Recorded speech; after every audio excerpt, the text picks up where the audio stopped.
estamos convidando o nosso pastor Ítalo. Olha aí, pai. Amém. Glória a Deus. Graça e paz, povo de Deus. Pai do Senhor, irmão. Amém. Que alegria falar com vocês. Boa noite a todos. Boa Graça e noite. paz do Senhor Jesus. Muito bom, meus irmãos, um privilégio poder estar aqui com vocês, hein?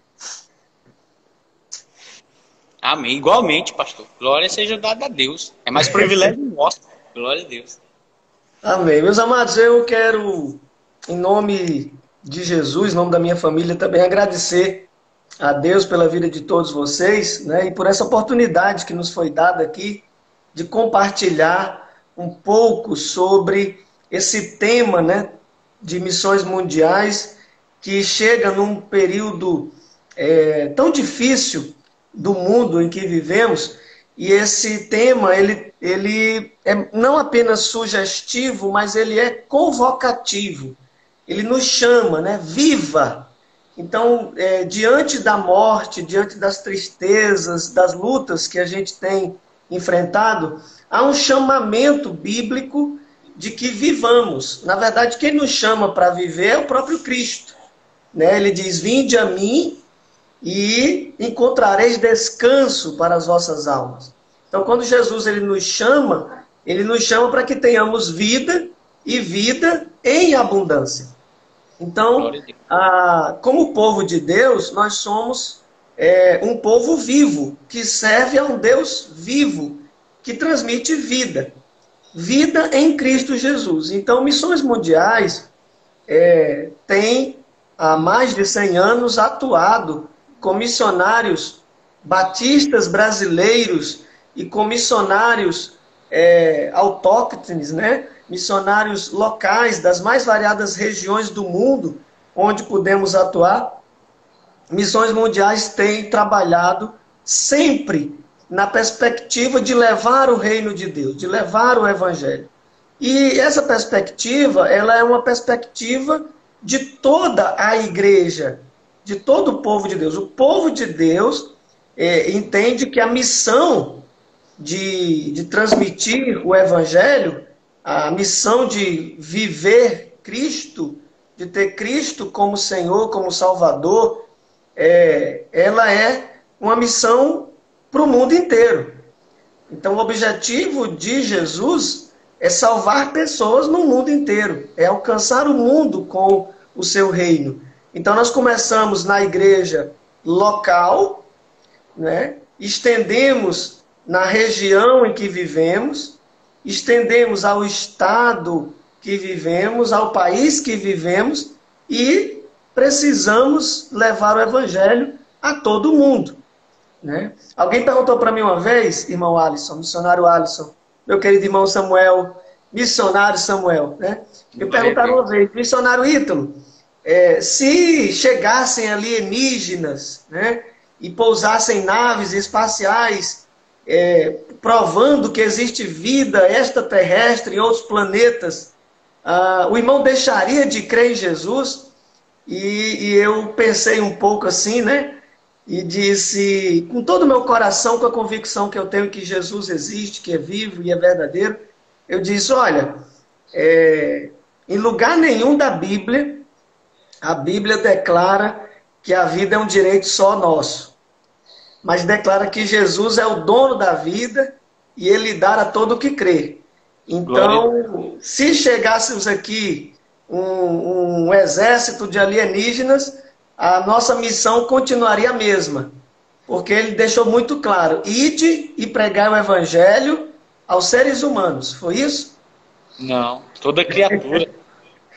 Ele disse, ide por todo mundo e pregai o evangelho a toda criatura. Então, se chegasse aqui um alienígena, ele precisaria ouvir falar que Jesus é o Senhor de todo o universo, ele teria que se converter.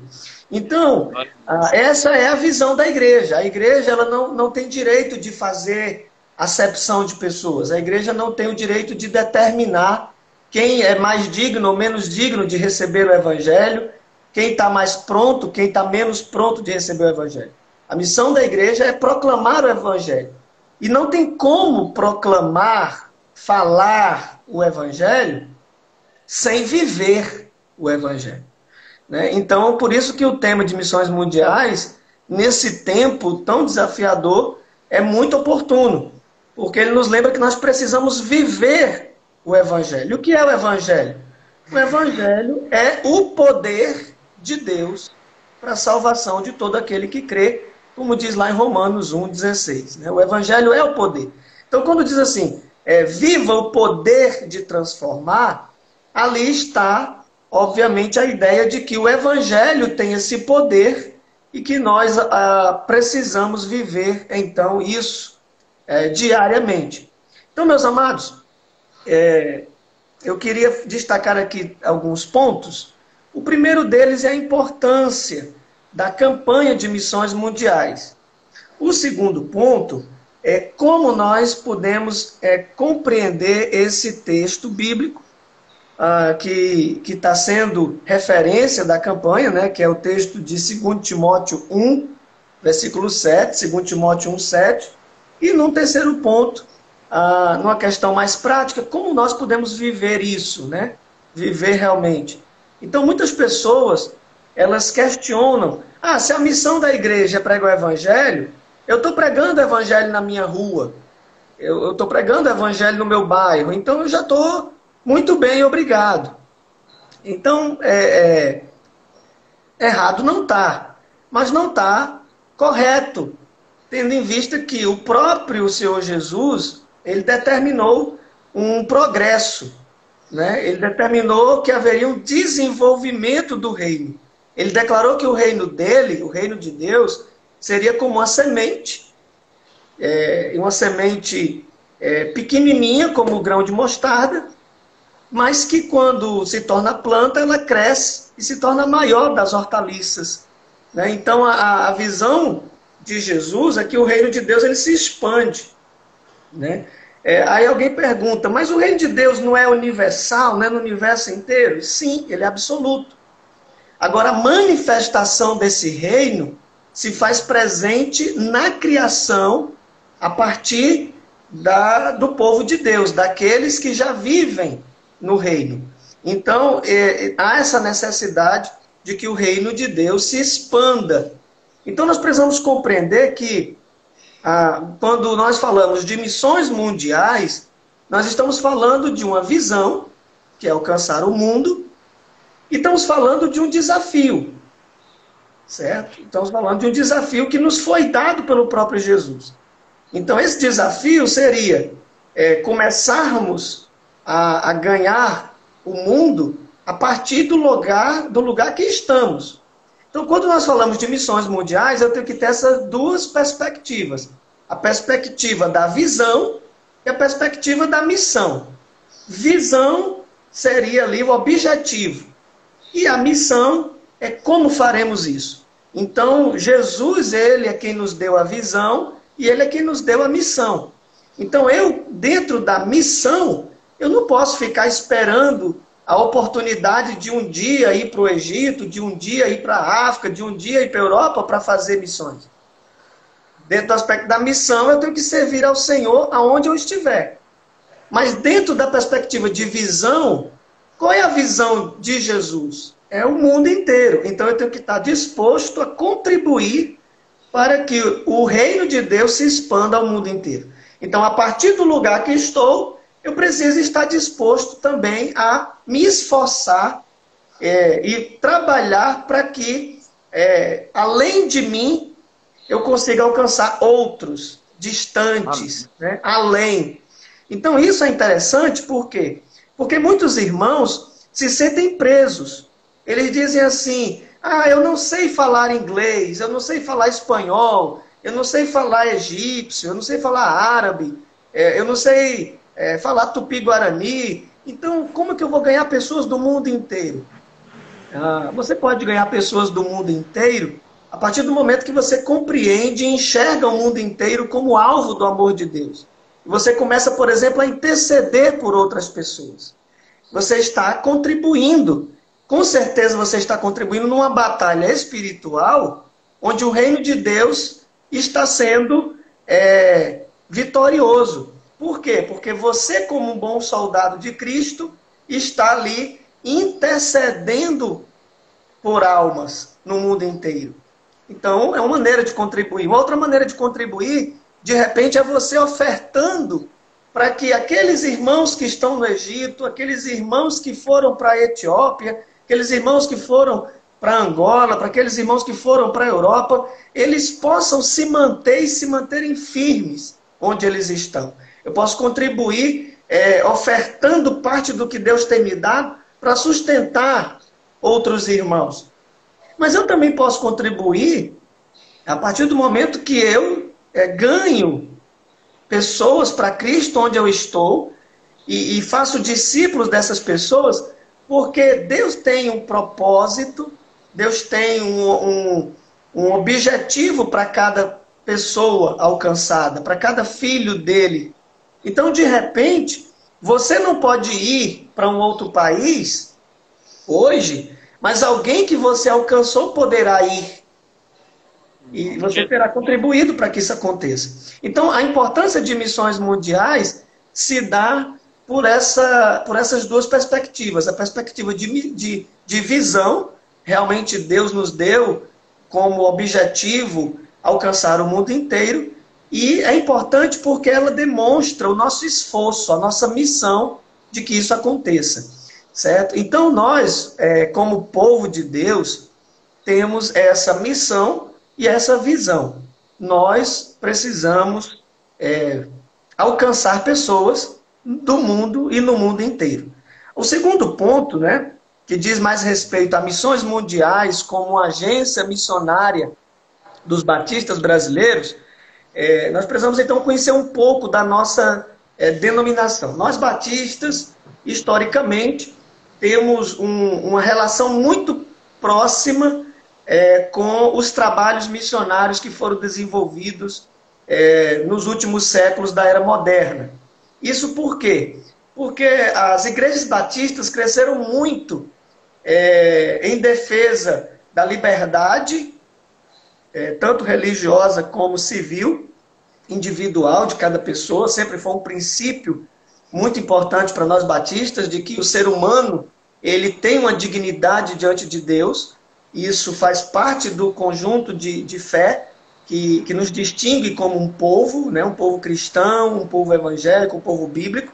Não que sejamos melhores do que os outros demais irmãos de outras denominações, mas eu me refiro à nossa identidade como igreja. Então, nós como igreja, desde a nossa origem, com grupos separatistas ingleses, de puritanos, anabatistas, grupos de irmãos que acreditavam que a Bíblia é a palavra de Deus e que Jesus é o Senhor absoluto, foram forjando a sua fé numa batalha por liberdade.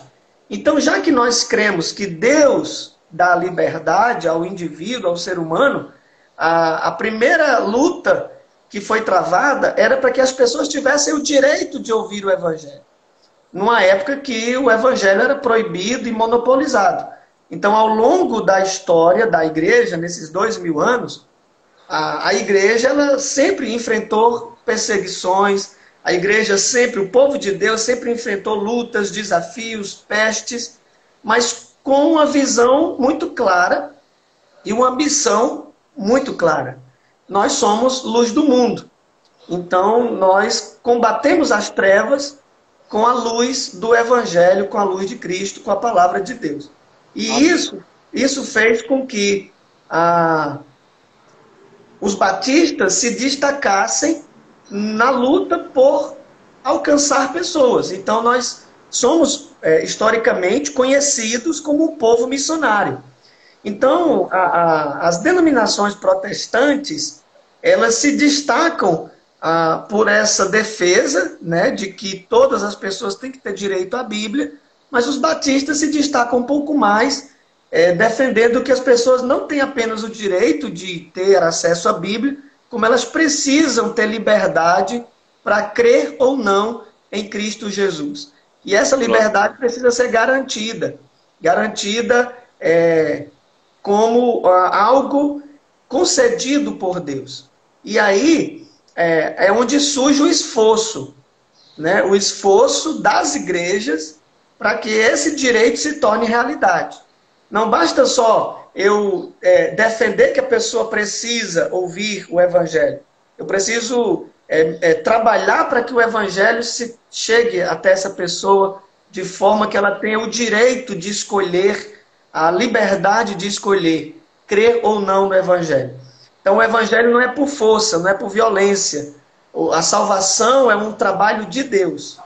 E aí, quando a gente percebe isso na Escritura, fica mais fácil compreender que ninguém sozinho conseguirá pregar o Evangelho. Verdade. Ele precisa de Deus, indiscutivelmente. Então, para isso, ele precisa conhecer a Deus e ele precisa de uma igreja. Ele precisa fazer parte da família de Deus. Ele precisa fazer parte do povo. Então, assim como a igreja é uma congregação de discípulos que formam a família de Deus, as igrejas unidas, as igrejas cooperando umas com as outras, elas se tornam reflexo desse reino de Deus. E é isso que as convenções, as juntas missionárias, as agências missionárias deveriam representar. É o que missões nacionais, é o que missões mundiais representam. Pelo menos nos nossos princípios e doutrinas, é isso que nós cremos. Existem, como toda organização humana, existem desafios naturais a serem enfrentados, mas em entendimento é isso que missões mundiais representam. Representa o esforço das igrejas de irem além, de alcançarem o mundo.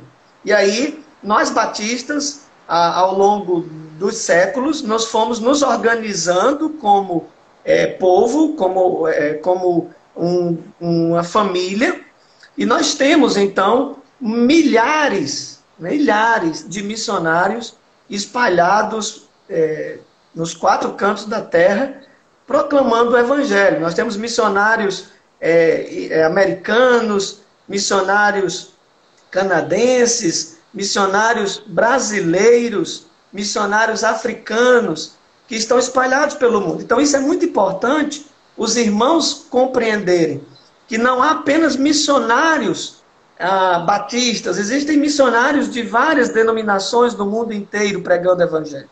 Mas nós como uma família, temos sim irmãos nossos, irmãos em Cristo, irmãos de fé, irmãos inclusive de igreja, que estão lá também. E aí nós temos hoje em missões mundiais mais de 1000 missionários batistas brasileiros como missionários nossos, sustentados por nossas igrejas brasileiras em outros países do mundo. E naqueles países que não podemos ter missionários brasileiros, lá temos missionários locais que nós ajudamos, que nossas igrejas ajudam eles a continuarem firmes proclamando o Evangelho.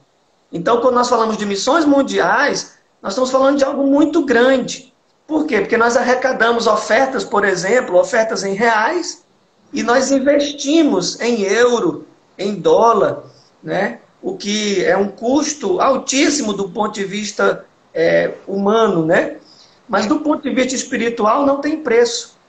Então, nesse segundo ponto, é importante destacar isso. Missões mundiais é importante porque ela representa o nosso esforço conjunto de alcançar outras nações, de alcançar pessoas em outras nações. E aí, meus irmãos, os desafios são muito grandes. Por quê? Porque nós temos hoje no mundo aproximadamente 7 bilhões e meio de pessoas.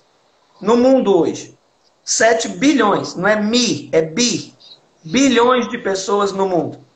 E estima-se, né, a própria Organização das Nações Unidas e outras organizações globais reconhecem, identificam que existam no mundo hoje 4 bilhões de pessoas que não conhecem Jesus, que não conhecem a história de Jesus, que nunca ouviram falar de Jesus.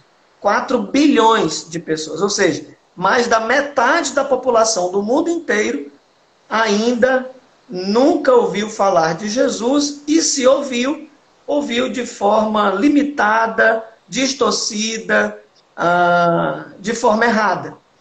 Então, esse é um grande desafio. Além desse dado, nós temos um outro dado muito grave. É que desses 4 bilhões de pessoas que nunca ouviram falar de Jesus ou ouviram falar de alguma maneira equivocada ou distorcida, existem grupos extremistas contrários à fé cristã. Então, além deles não ouvirem sobre Jesus, aqueles que ouviram, por terem ouvido de forma distorcida, historicamente terem sido alcançados, né, por outras crenças, nos veem, vê os cristãos como inimigos. Misericórdia. Então isso também é algo muito preocupante. Por quê? Porque eles têm uma visão negativa do cristianismo. E aí nós temos uma janela, que é chamada de janela 1040 pelas organizações missionárias mundiais, que essa janela ela recebe esse nome justamente por corresponder a uma área geográfica onde se localizam as nações e os povos, as etnias menos alcançadas. Então, assim, nós temos 4 bilhões de pessoas no mundo que não conhecem Jesus, e além desses 4 bilhões, tem uma área específica, mais específica, onde os povos, eles realmente são mais carentes do Evangelho. E aí, por que se chama 1040? Porque quando nós pegamos o mapa mundi, o mapa mundial, com todas as nações, né, com os 5 continentes, e colocamos ali o mapa, e medimos ali a área onde estão localizados esses povos que nunca ouviram falar de Jesus e que têm uma perseguição maior ao cristianismo, nós vamos encontrar ali as medidas 10 e 40, né? Longitude e altitude.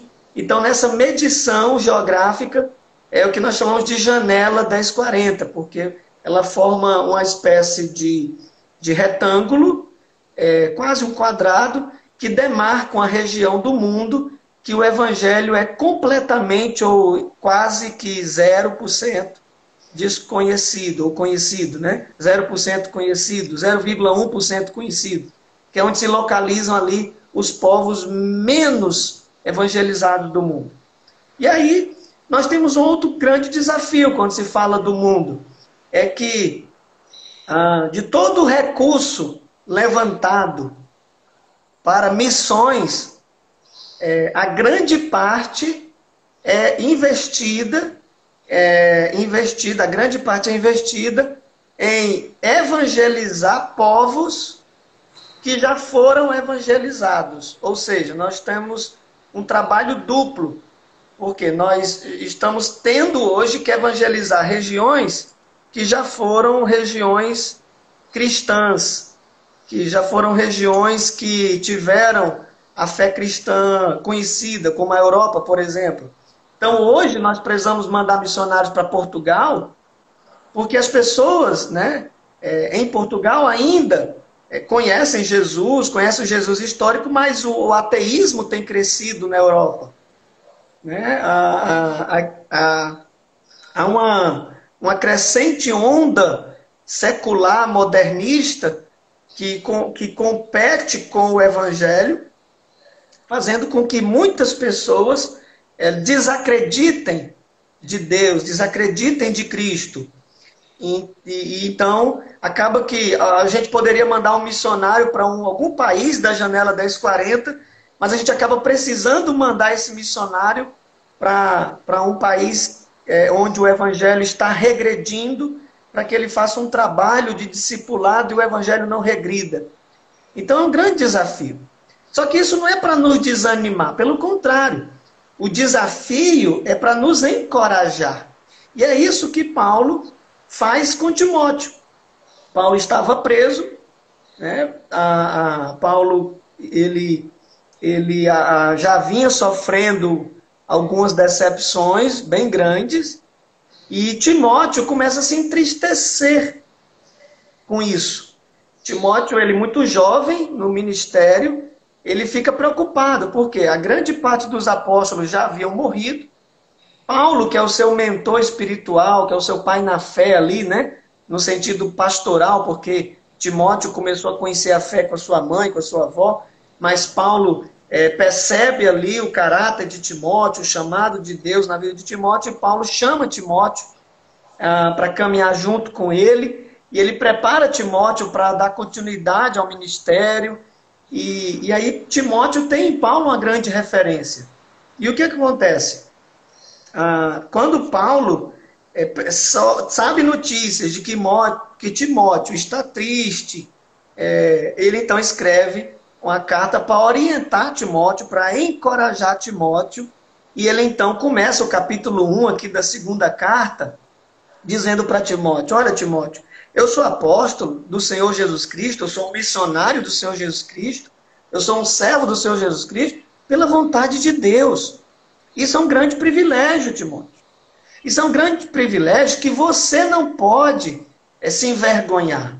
Isso é um grande privilégio que você não pode abandonar, porque a sua vida, Timóteo, só vale a pena se você cumprir o teu chamado.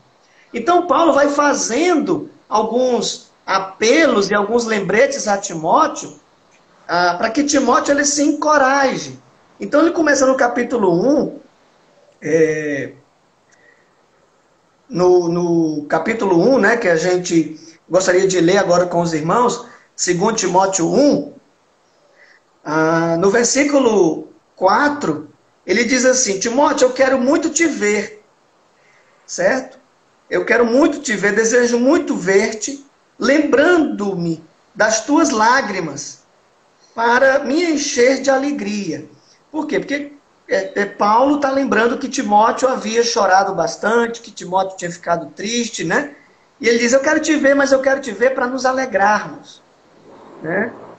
Trazendo à memória, versículo 5, a fé não fingida que há em ti. Então ele deseja encontrar-se com Timóteo, mas como isso não é possível agora, ele diz, e ao mesmo tempo eu quero te lembrar, Timóteo, da fé verdadeira que você tem. Porque isso é um detalhe muito importante para nós, povo de Deus. A Bíblia diz, meus irmãos, que muitos serão chamados. O Evangelho, à medida que ele é pregado para todas as pessoas, o Espírito Santo vai desafiando, vai convencendo as pessoas sobre a verdade. Certo? O Espírito Santo, a palavra de Deus, ela penetra na alma, ela penetra no espírito, ela penetra no entendimento. A palavra de Deus, ela é irresistível. Certo? A palavra de Deus, ao ser pregada, ao ser proclamada, ao ser vivida, ela é o poder de Deus. Não há ferrolho, não há nada que impeça. Pode passar o céu e a terra, mas a palavra de Deus, viva, eficaz, ela permanece. Glória ela a Deus. permanece para sempre. Ela não há escudos contra a verdade. Certo? Então, ela, como verdade, o Espírito Santo da verdade, ele não tem mente, que resista à verdade do Espírito Santo, da palavra de Deus. Então, o Espírito Santo está operando no mundo inteiro. Por isso que não é por força, não é por violência, é pelo Espírito. Se o Espírito Santo não operar, se o Espírito Santo não estiver diante de nós, nós não conseguimos na nossa própria força, na nossa própria inteligência. Isso é impossível. É uma obra de Deus. Então, eu preciso entender isso. E aí, o Espírito Santo, ele vai conduzir a verdade às pessoas à medida que nós pregamos o Evangelho para todas as pessoas. E as pessoas, elas vão tendo a oportunidade de tomarem a decisão. Certo? Elas vão tendo a oportunidade de serem livres ou não. Quando a pessoa crer em Cristo Jesus, ele é salvo. Quando ele não crer, ele continua condenado. Mas agora ele continua condenado sem justificativa, sem desculpa. Ele se autoconfirmou como condenado. Por quê? Porque não creu, na verdade, não creu em Jesus. Ou seja, ele não tem como desenvolver a fé. Porque a fé essa confiança é fruto dessa entrega, desse reconhecimento. Então, quando uma pessoa, ela conscientemente, sabendo então que precisa nascer de novo, que precisa se converter, e ela simplesmente diz, eu não quero, e ela decide voluntariamente, não há mais sacrifício. Nós não julgamos essa pessoa. O próprio Jesus não julga essa pessoa. É a própria palavra quem julga. É a própria consciência dela quem a julga. Certo? Então, por que isso é importante para nós como povo de Deus? Porque nós, como povo de Deus, não estamos aqui para julgar ninguém. Nós estamos aqui para compartilhar o amor de Deus, o Evangelho, com todo mundo, inclusive com aqueles que a gente pode até achar que não merece, mas quem somos nós para achar que quem não merece? Então nós não temos esse direito de achar que ninguém merece. Todo mundo precisa ouvir o Evangelho. O Espírito Santo, então, não faz acepção de pessoas, ele sai convencendo o mundo inteiro do pecado, da justiça e do juízo, através da igreja, através do povo de Deus, que somos nós. E aí o que Paulo está dizendo para Timóteo? Que a fé bíblica, a fé que o Espírito Santo produz, que a palavra de Deus produz, é verdadeira, não é falsa. Logo, os frutos dessa fé são verdadeiros. Então, quando um cristão ele ama de verdade. Quando o cristão ora, ele ora de verdade. Quando ele sofre de verdade. Quando ele é altruísta de verdade, porque é uma fé verdadeira. Então, Paulo diz para Timóteo, eu sei que a fé que você tem não é falsa. Então, no versículo 5, ele diz, traga à memória a fé não fingida que você tem, que habita em ti, que habitou primeiro na tua avó, na tua mãe. Essa fé verdadeira não pode lhe abandonar. Ela não vai lhe abandonar. Não tem como, ela faz parte de você, ela habita em você. Ou seja, é um presente que Deus te deu, e isso é muito importante para nós. Por quê? Porque essa fé, irmãos, é que nos sustenta. O apóstolo João, lá em 1 João, diz assim, qual é a vitória que vence o mundo? É a nossa fé. Porque a nossa fé não é intelectual. A nossa fé não é emocional. A nossa fé é uma fé espiritual. Ou seja, é uma relação de Deus conosco. O Espírito Santo habita em nós. É Ele que nos faz crer. Então essa fé, ela vem de uma relação com Deus, do encontro que houve com Deus. Então quando chega no versículo 7, Paulo diz para Timóteo, Deus não nos deu um espírito de covardia, de medo. O medo, a covardia, a falsidade é para a fé falsa. Nós sabemos o que é verdadeiro. Nós conhecemos a verdade. Nós sabemos que o amor de Deus é verdadeiro. Nós sabemos que o Espírito Santo é verdadeiro. Então, o espírito que Deus nos deu, Timóteo, não é um espírito de covardia, mas é um espírito de fortaleza, de poder. É um espírito de autoridade. Aqui o texto bíblico aponta, né? Na tradução, algumas traduções trazem a palavra poder, outras trazem a palavra fortaleza, outros traduzem a palavra força. Por quê? Porque a palavra grega que Paulo utilizou aqui, ela apresenta a ideia de que recebemos força. Então a força, né, para os professores aí de física, eu não entendo quase nada de física, mas existe a força da ação e a da reação. Né? E tem um nomezinho aí que eu não vou entrar agora no mérito, certo? Mas existe a força digamos assim, do verbo, né? Da ação, e existe a força da reação. A força que Deus nos dá é a força de reação. A de ação é dele. Certo? Agora, a nossa força é a força da reação. Ou seja, é a de suportar o impacto. Então, se eu pegar, por exemplo, uma pedra e um copo de vidro e promover um atrito, o copo ele tem uma certa resistência. E a pedra também. Pelo fato do material da pedra ser mais denso, mais, né, sólido do que o vidro, dependendo do tamanho da pedra, a força aplicada ao copo de vidro fará com que ele não tenha força de resistência. Então, o que Paulo está dizendo para Timóteo? Que o Espírito Santo que Deus nos deu, ele é um Espírito que nos dá força para suportar, para resistir, para permanecer, mesmo diante das forças opostas, das forças contrárias. E o que o Espírito vai produzir em nós? Ele vai produzir em nós o amor e a moderação, né? Ou seja, quanto mais nós deixamos o Espírito nos fortalecer, quanto mais sofrermos, mais forte nos tornamos. Glória a Deus. E como que Paulo entendeu isso? Quando ele pediu a Deus que livrasse ele do sofrimento. Ele disse: Senhor, tira de mim o espinho da minha carne, eu estou sofrendo muito. E aí Deus disse para ele: Paulo, a minha graça te basta, porque o meu poder se aperfeiçoa na sua fraqueza.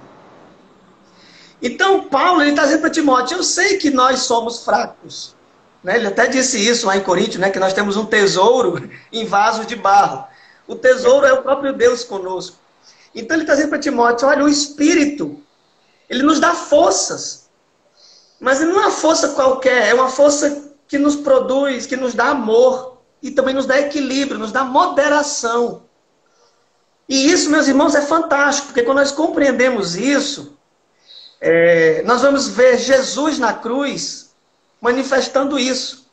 Nós vamos ver os apóstolos ao longo da sua vida manifestando isso.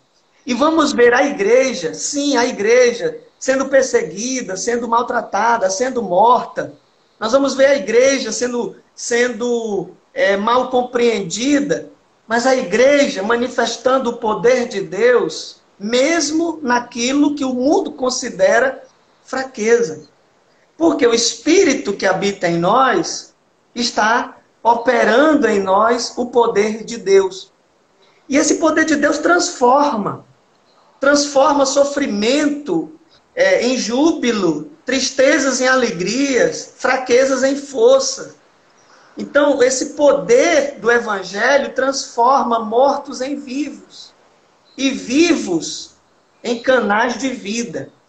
E é isso que Paulo está lembrando a Timóteo. E é justamente isso que Missões Mundiais está trabalhando no tema, né? Viva o poder de transformar.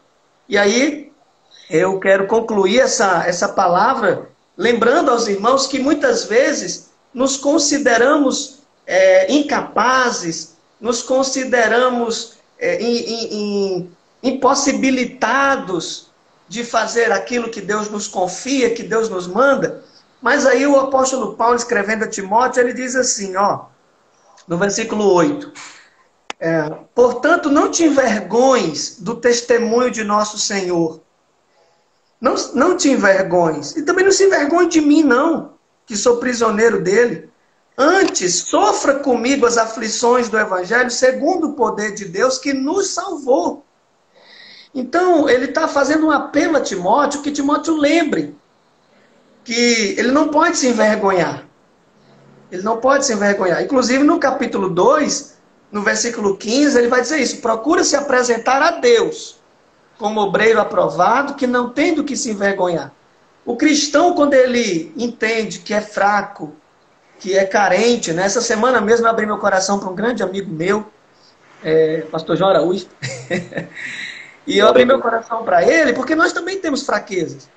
E ele me disse justamente isso, né? Que é importante a gente lembrar de vez em quando, irmãos, ou constantemente ter alguém para nos lembrar, né? Que amar é sofrer. E não é amar quem nos ama, é amar quem Cristo ama.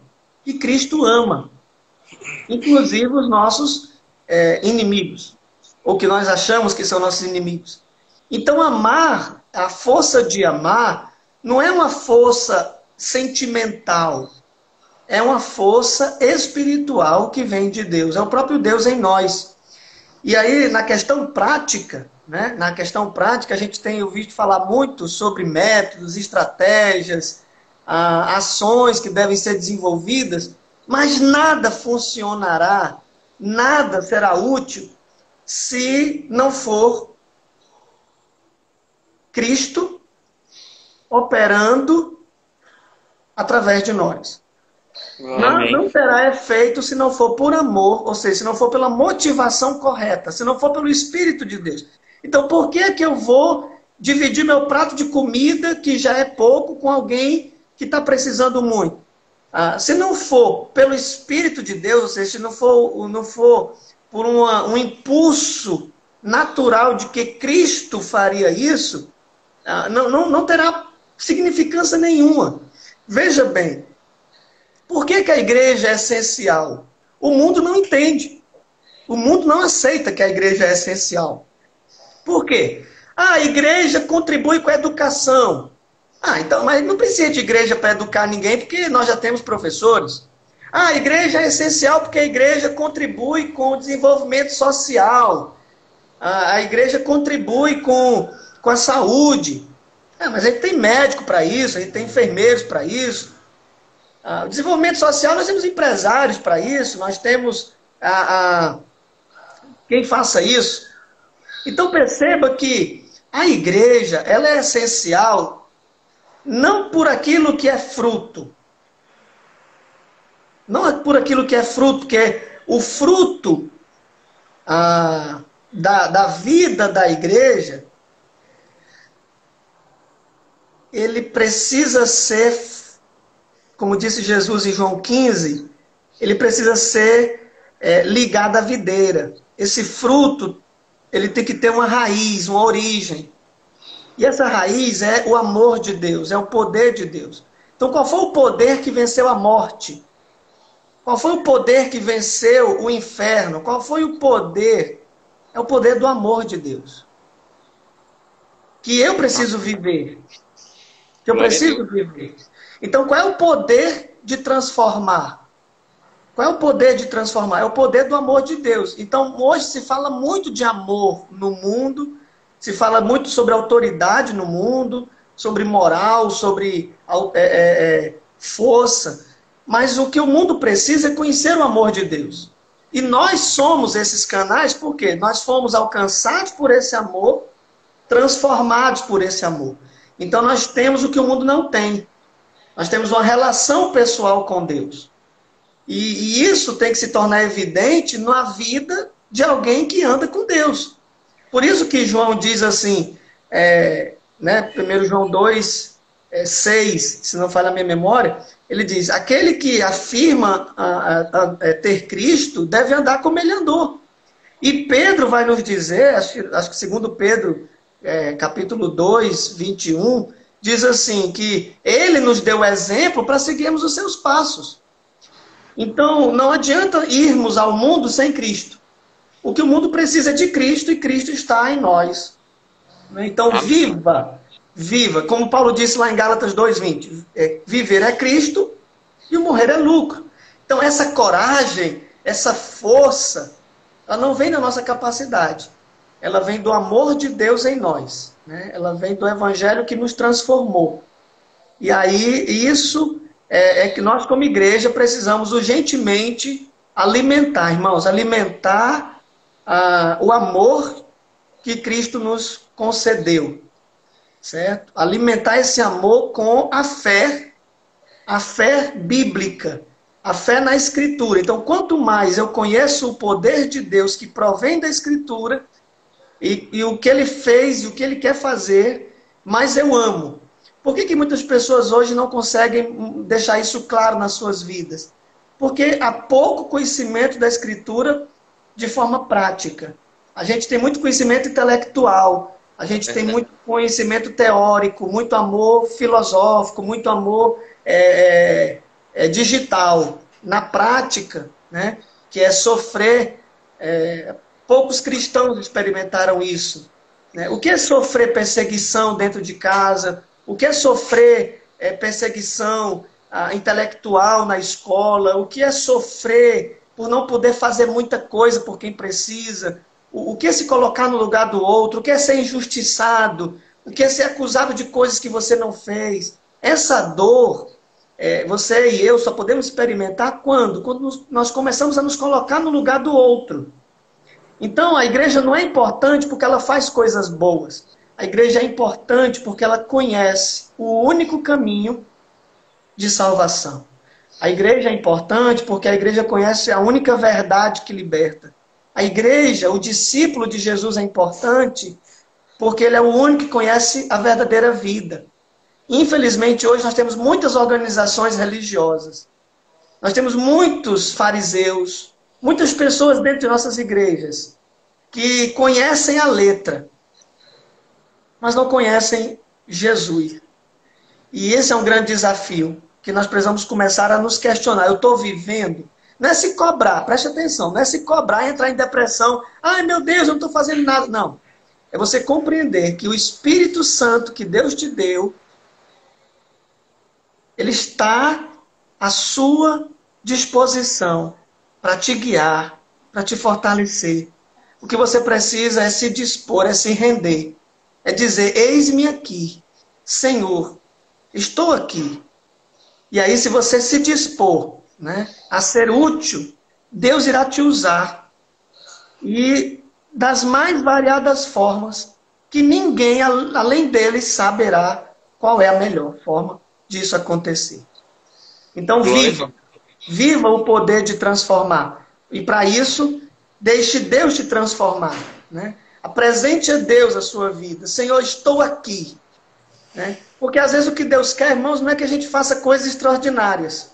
O que Deus quer é que nós nos aquietemos e saibamos que Ele é Deus. E muitas vezes a gente só vai descobrir isso quando a gente para. A gente para e diz, Senhor, eu não consigo viver sem o Senhor. Então, diante das lutas, das tentações, irmãos, veja bem, o problema não é morrer. O problema não é um irmão ir morrer lá na África, perseguido, não é um irmão morrer na China, na Coreia do Norte, não é um missionário correr risco de vida numa favela, numa comunidade dominada por facções. Isso não é o problema. O problema que a gente enfrenta hoje, meus irmãos, é as pessoas estarem morrendo sem conhecer Jesus, sem conhecer a esperança, sem conhecer a vida. Então, morrer não é o problema é morrer sem ter vivido uma vida que vale a pena, uma vida com propósito, agradável a Deus. O problema é morrer sem Jesus, o problema é morrer sem esperança, é morrer sem Cristo. E nós, como povo de Deus, então temos que nos preocupar com isso. Nesse tempo de pandemia, que muitas pessoas têm morrido, inclusive pastores, missionários têm morrido, eu me entristeço pela falta que farão. Pela falta que farão. Mas eu me alegro porque eles estarão, se eles morreram com Cristo, estarão muito melhor do que nós. Eles foram promovidos às mansões celestiais. Foram promovidos à presença de Deus. Mas em compensação, uma criança, um idoso, uma pessoa, um homem, uma mulher, que morreu sem Cristo, isso sim, irmãos, me entristece muito. Então, até que ponto, né, estamos falando? Então, tem muita gente aí distribuindo quentinha, distribuindo cesta básica, isso é importante. Mas só dizer Jesus te ama não será suficiente. É preciso apresentar Jesus como Salvador, como Senhor. Porque se essa pessoa estiver no leito de morte, mas ele entender isso e entregar a sua vida, entregar a sua alma, se arrepender dos seus pecados e for salvo, ele pode até não ter comido o pão que eu dei, mas ele terá comido o pão da vida e eu encontrarei essa pessoa no céu. Então, dar o pão é importante. Compartilhar o alimento é importante. Mas mais importante do que isso é eu transmitir para aquela pessoa a verdade que transforma, a verdade que liberta. Então, nós temos uma visão e nós temos uma missão. São as duas pernas da igreja. A igreja não pode perder sua visão e não pode abandonar a missão. A igreja ela tem que estar cumprindo sua missão, olhando para Jesus. A nossa visão é Cristo. E Cristo é o Salvador do mundo inteiro. Inclusive dos extraterrestres que possam existir por aí. Né? Mas enquanto não aparece nenhum alienígena, precisamos nos lembrar do próximo. do semelhante, daquele que está ao nosso lado. Amém? Viva! Viva não no sentido de celebrar apenas, mas viva no sentido de existir como alguém transformado por Jesus, como um canal de transmissão do poder de Deus. O poder de Deus é o Evangelho, é o amor. O Evangelho, ele se resume nisso. Deus amou o mundo de tal maneira que entregou seu Filho para que todo aquele que nele crê não pereça, mas tenha a vida eterna. Glória seja dada a Deus, pastor Ito. Foi um prazer